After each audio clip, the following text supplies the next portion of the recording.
Hello and welcome to WION Live Broadcast from Washington, D.C. I'm Nick Harper and these are the headlines.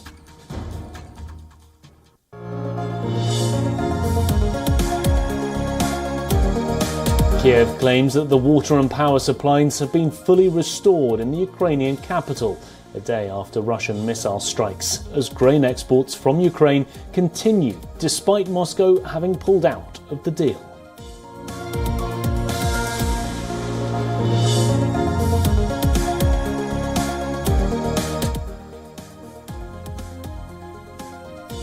The world's largest iPhone factory in central China tells staff that it will quadruple their bonuses if they remain at the plant after scores of workers flee a COVID outbreak at the facility.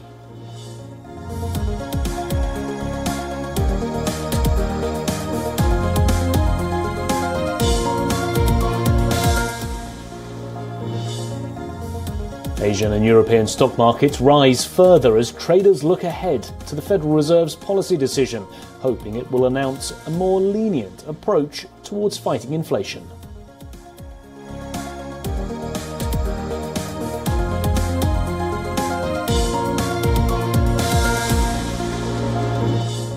US rapper Takeoff, a member of the Grammy-nominated group Migos, was fatally shot at a bowling alley in Houston, Texas.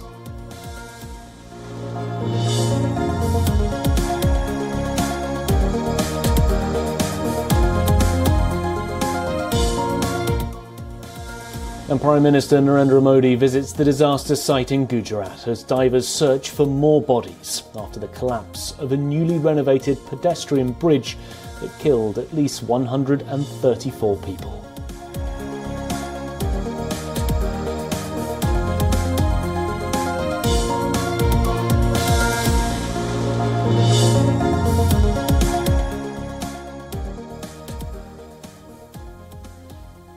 At a time when global oil giants have made enormous profits in the backdrop of high oil prices, US President Joe Biden has criticised oil companies. Biden even threatened a windfall tax on companies who are earning big profits while Americans pay a tidy sum to fill up their cars. This as Americans battle high pump prices. The price of a gallon of gas for US consumers has been hovering around $3.76. Which is down from a record of over $5 back in June, but it's still higher than a year ago. Biden also said oil and gas companies should invest their profits into lowering costs for Americans and increasing production. If they do not, he urged Congress to consider requiring oil companies to pay tax penalties and to face other restrictions. Biden also said their profits are a windfall of the Ukraine war, and they have a responsibility to act. Time of war, any company receiving historic windfall profits like this has a responsibility to act beyond their narrow self-interest of its executives and shareholders. I think they have a responsibility to act in the interest of their consumers, their community, and their country. To invest in America by increasing production and refining capacity, because they don't want to do that. They have the opportunity to do that. Lowering prices for consumers at the pump. You know, if they don't, they're going to pay a higher tax on their excess profits and face other restrictions. Give me a break. Enough is enough. Look, I'm a capitalist. You've heard me say this before. I have no problem with corporations turning a fair profit or getting a return on their investment in innovation. But this is remotely what's happening. Oil companies' record profits today are not because they're doing something new or innovative. Their profits are a windfall of war. Global energy giants, including ExxonMobil and Chevron, posted another round of huge quarterly profits, benefiting from surging natural gas and fuel prices that have boosted inflation around the world and led to fresh calls to further tax the sector. Whether Democrats or Republicans take control of Congress, passing a law taxing energy companies for excess profits would likely be difficult. Reports say any new proposed taxes on the businesses could run into opposition in Congress. The White House for months has been considering congressional proposals that could tax oil and gas giants. Biden is trying to reduce costs for American consumers, even as voters worry about inflation ahead of the November 8th midterm elections.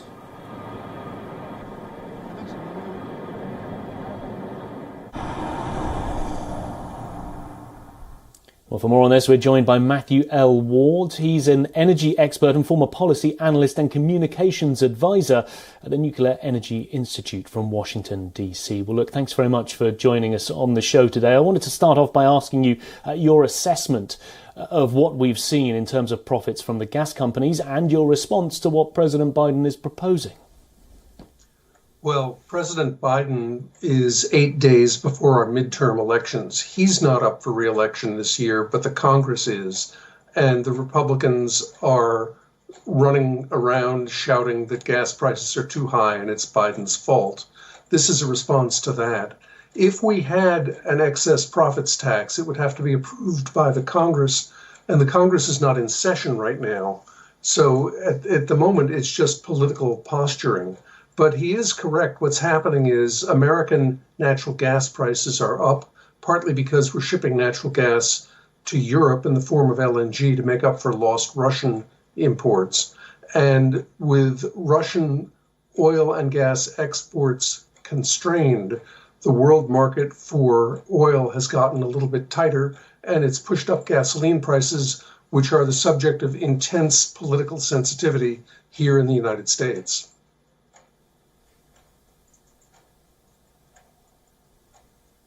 Well, as you mentioned, the timing coming just before the midterms, potentially political posturing. But what other options does the president have? He obviously made the trip recently to Saudi Arabia. That didn't produce the lowering of gas prices as he was hoping.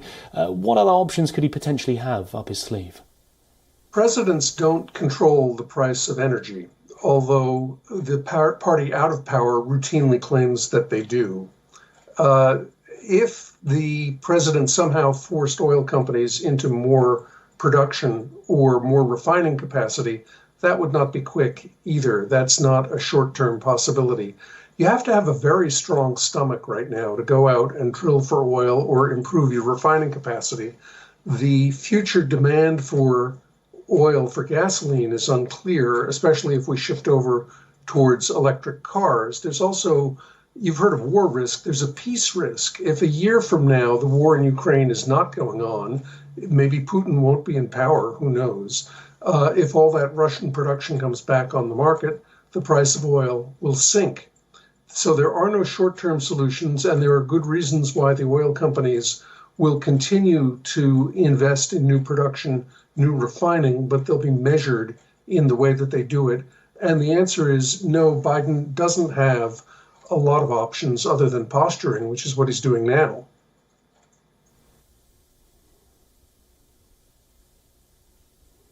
Well, thank you very much for your time. That was energy expert Matthew L. Ward joining us on today's programme. Thank you. Thank you.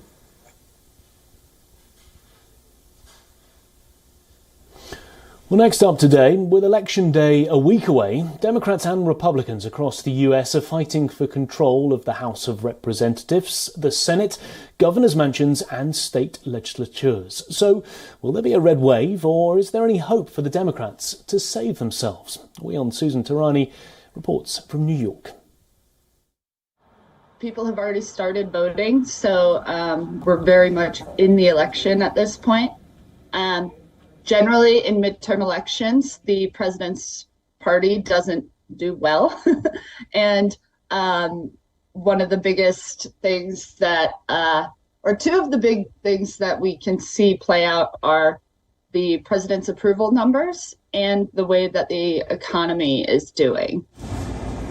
The GOP is building momentum in its battle to win the House, while an uneven political landscape in the final days before the midterm elections is creating uncertainty about the extent of the party's gains and its prospects for winning control of the Senate.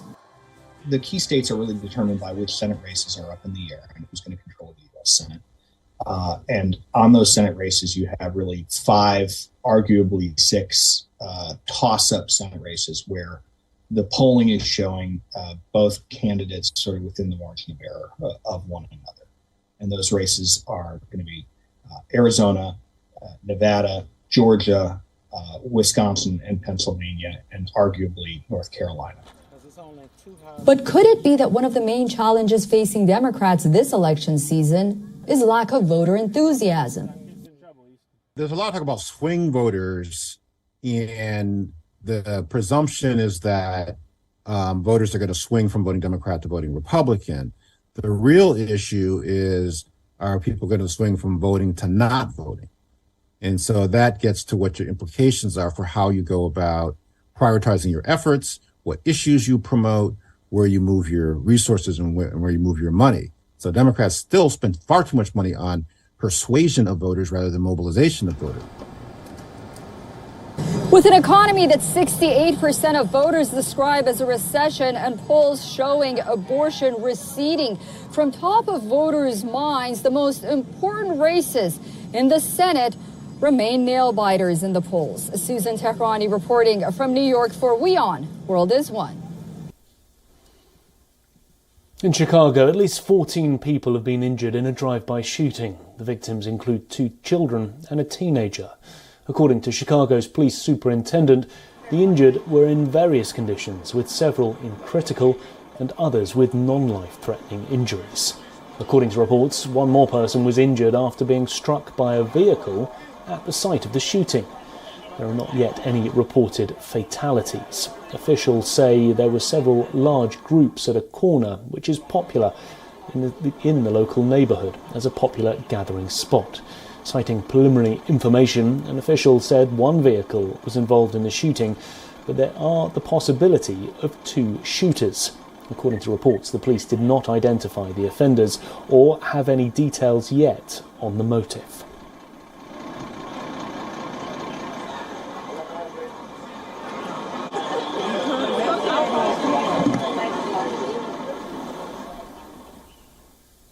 After several people left the iPhone factory in China, the world's largest iPhone factory in central China told staff that it would quadruple their bonuses.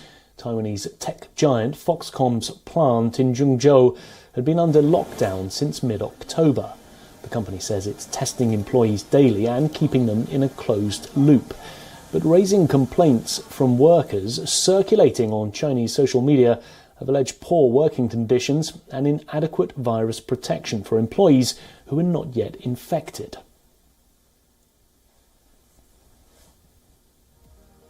Foxconn's Zhengzhou plant says employees will receive a daily bonus of $55 for showing up to work, which is quadruple their previous subsidy. Staff will also receive additional bonuses if they attend work for 15 days or longer during the month of November. China is the last major economy committed to a zero-COVID strategy, but new variants have tested local officials' ability to snuff out flare-ups faster than they can spread. This has caused much of the country to live under an ever-changing mosaic of COVID curbs.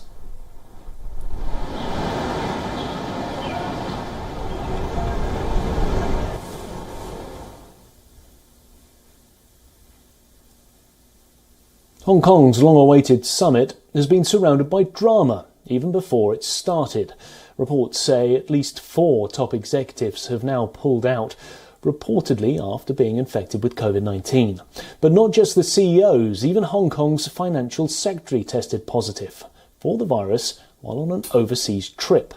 The Global Financial Leaders Investment Summit begins tomorrow with the main theme of navigating through uncertainty. The high-profile summit is the first in almost 3 years in the city since anti-government protests, the imposition of a sweeping national security law and strict COVID-19 curbs weakened its status as a premier financial centre. Hong Kong is seeking to use the event to relaunch itself as an international financial centre after years of pandemic-induced isolation and a crackdown on dissent. To attend a financial event touted as one of its kind in the post-pandemic era, some of the biggest names on Wall Street were supposed to descend on Hong Kong. The bankers were also defying criticism by US lawmakers amid growing tensions with China. Global banks have seen a shift among the expatriate workforce from Hong Kong to other overseas locations, such as Singapore.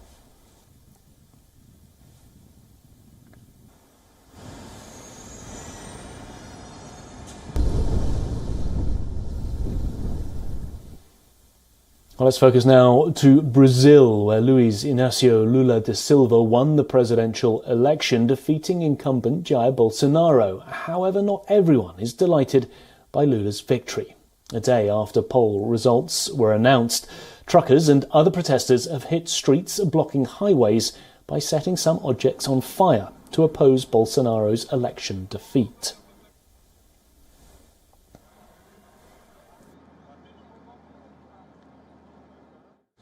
President Jair Bolsonaro was forcibly removed from his throne, and we are going to put him back in power with the strength we have, the truckers.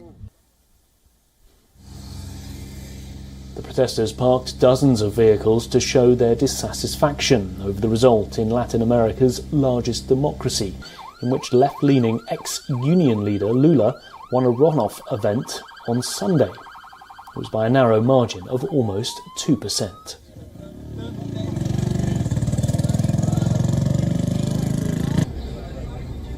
We don't agree with this electoral result, so we are doing this peaceful protest to see if we can change it. We don't agree with it. We think it can't work. A man who has left jail to govern our country? I can't agree with it.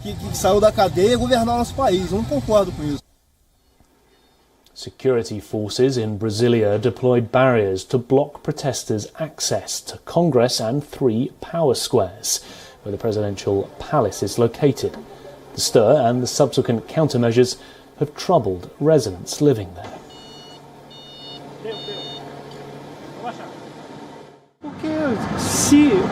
If as soon as the result is proclaimed they already do that, what can come next in terms of demonstrations?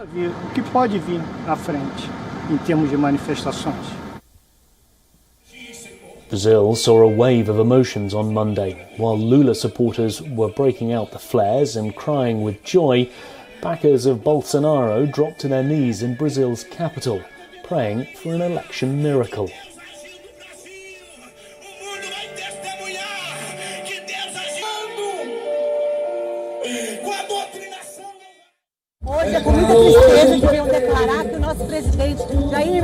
We are with you next time, Bolsonaro. I hope that Lula da Silva will run a clean government, which was not the case last time. I hope that you will honor the votes that you received, which was not mine.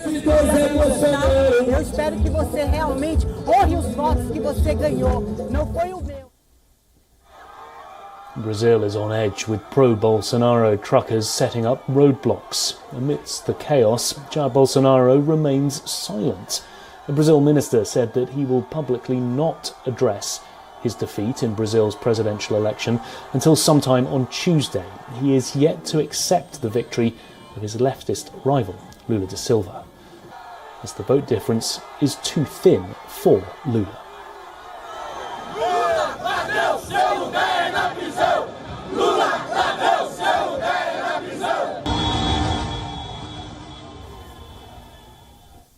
Well, after a long wait, same-sex couples in Tokyo have started receiving their partnership certificates. Hopes are high among advocates and activists. The status does not carry the same legal rights as marriage, but partners will be treated as married couples for some public services, like housing, medicine, and also welfare. This is applicable for both residents and commuters. や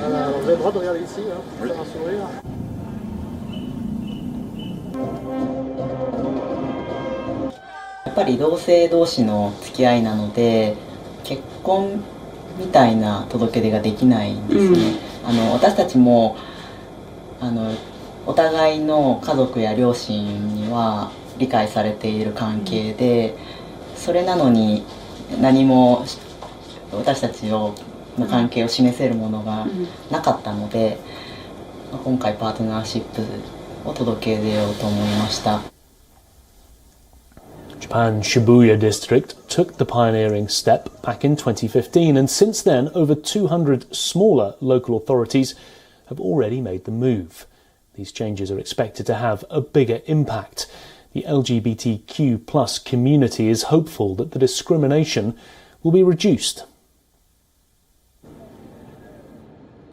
その時にみっちゃんの親戚全員が来てもらって、だからそこのところでもみんな理解してくれるなんかなら、なんで政府まで動けない。逆に政府の方がすごい、悪口言うんで、そうですね、私たちよく、メンタル病気だろうとか言ってるし、気持ち悪いって言ったりして。In recent years, Japan has taken small steps towards embracing sexual diversity. Companies are tweaking their policies for an equal space. TV shows and movies are portraying openly gay characters. Japan, though, still has a long way to go compared to other countries. It is yet to recognise same-sex marriages and guarantee right to inheritance in the event of a partner's death. But experts say that the certificate is one step closer to a bigger goal.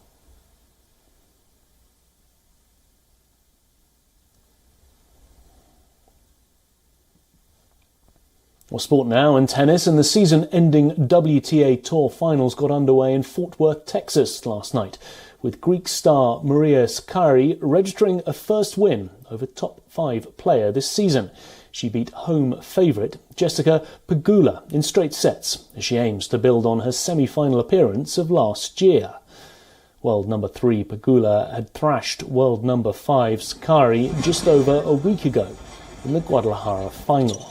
Sakari was the last player to qualify for the year-ending tournament, and she looked determined not to concede ground to the hard-hitting Pagula. There were 4 breaks of serve in the opening set, but neither player could build an advantage, with the tennis being of the highest quality. The first set came down to a tiebreaker, and Sakari went on to pocket the first set on her 3rd set point with a forehand for an 8-6 victory. The second set began with Sakari racing to a 3-love lead, but she was reeled in by her American opponent, who went on to level the score 3-all. Sakari had an opportunity to close out the contest when she held 2 match points at 6-5, but Pagula held on to force another tiebreak.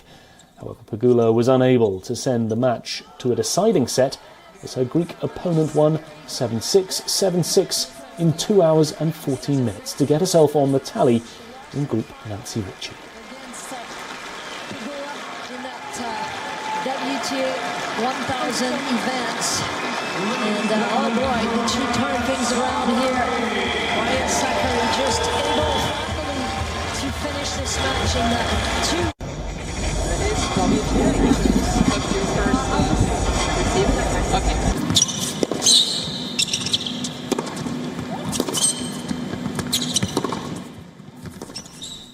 Well, it's the spooky speed season, and people around the world have been revelling in their dark side to celebrate Halloween. Meanwhile, the US President Joe Biden and First Lady Jill Biden have been hosting a Halloween reception at the White House. Let's take a look.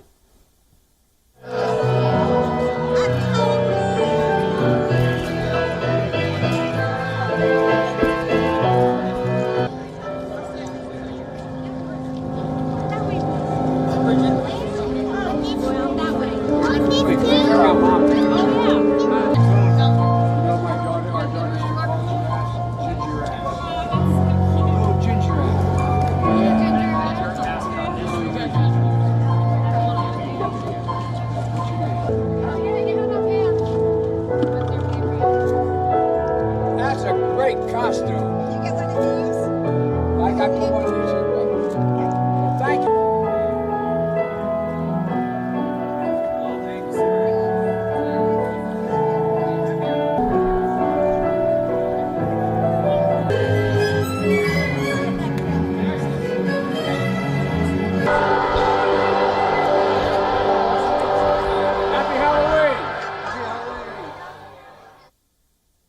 Well, that's it from today's show. Thanks very much for joining us. I'm Nick Harper in Washington, D.C. We'll be back again, same time tomorrow. See you then.